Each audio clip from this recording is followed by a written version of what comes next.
Hello, I'm Charlotte Francis from the R&D department at Sage VIP. We are going to be looking at a presentation concerning changes made for our Namibia VAT levy, which has been incorporated in our update to 4.3b. Who is included in the VAT levy contributions? All companies that have an annual payroll of $1 million Namibian dollars or more are liable to pay 1% VAT levy to the Namibian Trading Authority before the 20th of a month in arrears. The NTA will act as a collecting agent and will also be responsible for the administration of the VAT levy. For the purposes of the VAT levy, we need to define payroll. Payroll is the total annual remuneration paid or payable to the employees by the employer during any financial year. Remuneration again is the total value of all payments paid in money or in kind to an employee arising from the employment of that employee, according to the Labour Act of 2007. There are employees that are exempt from this levy. That would include the state, regional councils as defined in Section 1 of the Regional Councils Act of 1992, charitable organisations, faith-based organisations, and public educational institutions, and not for gain. All persons are included in the VAT levy except independent contractors. Let's have a look on the screen what this looks like in the system. Step 1 in setting up the VAT levy in your Namibian company is to ensure that you are in the first pay period of April 2014. That is when the levy was imposed. The next step is to go to your payroll deduction definitions, enter change mode, and set up your VAT levy with the type of deduction Namibia VAT. You will see that your deduction definition screen has a new column, Include VAT. All the definition screens in the payroll has a new column for including VAT. Let's go and look at earning definitions. You will see that it's either set up as an F for all taxable earnings, and it's set up as no for earnings that are never taxable. If you have made changes in this column and you feel they are no longer correct, you are able to click on the default VAT button and it will reset them to their original state. The next step is to go to your basic company information screen. The bottom part of the screen has been dedicated to VAT information. You will have received your bank reference number as well as a registration number, which must be populated on these fields, and you also enter the 1% VAT percentage.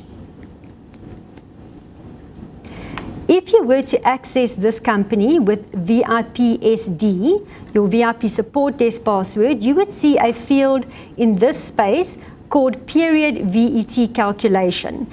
Now, when this field is ticked, it tells the calculation of the VAT levy that this is a company that is not going to be paying the levy across for the full year.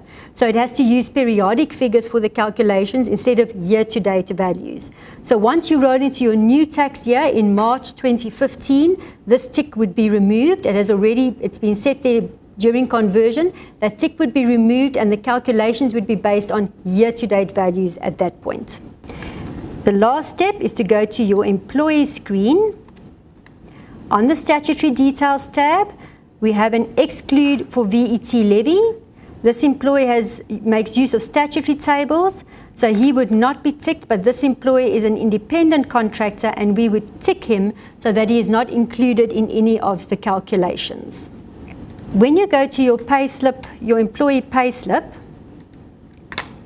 and access the tax screen, you will see that there is a VAT calc button which displays the way in which the VAT has been calculated. You'll see it's a periodic calculation because the VAT levy has been calculated from April and not for a full year. All the financial values are recorded on this screen. So what was picked up on your earnings, company contributions, perks, etc. is added together to give you a VAT remuneration.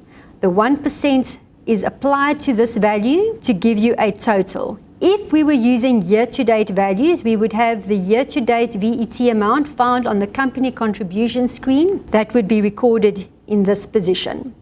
and then we have our VAT amount for the current pay period. Note that these two values differ because on the payslip, the user has entered a manual adjustment which has been added to the calculated VAT amount. So let's go look at the employee's CC screen, company contribution screen. Here is the VAT levy calculated by the system as well as the manual adjustments made where necessary by the user. The VAT submission report is a report that needs to be imported into your system. So via your reports menu, you can use the import reports or the batch import feature to import your VAT levy. This report can either be printed as a summary report or as a detail report for current companies or for multiple companies. If you were to select multiple companies, it would list all the companies that have the same VAT registration number from which you can select to include in this submission. The report can be sorted by any number of analysis detail codes, and if the report is printed as a detail and if it has sort codes, you can request to print subtotals for the reports. You indicate whether you would like the report to create a CSV file. This would open the report in Excel, enabling you to edit it further in that way. Here we can see we have the detail report sorted by departments together with the total. The detail report is always accompanied by a summary, a total report.